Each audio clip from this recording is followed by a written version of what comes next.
Pinakita ni Catherine Bernardo na kaya niyang magbiyahe na mag-isa.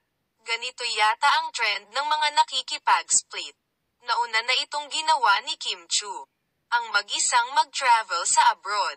At ngayon, si Catherine naman pagkatapos ng breakup nila ni Daniel Padilla.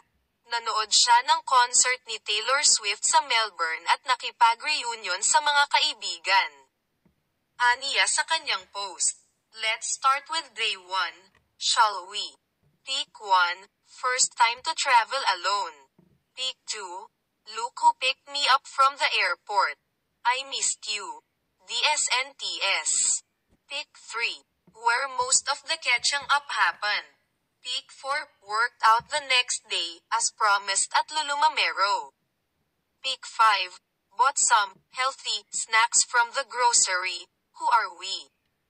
Pick 6, no electricity for almost an entire day. That was so random. Pick 7, saw some kangaroos within the neighborhood. Pick 8, finally met the beautiful people they consider family here.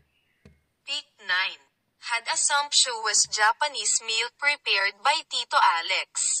Pick 10, he gave each one of us a rose for Valentine's Day. Kasama niya sa mga lakad ang BFF niyang vlogger na si Aris De Santos na nag-post naman ng Life in Melbourne with my best friend at Bernardo Cath. Sure real my Melb fam and best friend have officially met.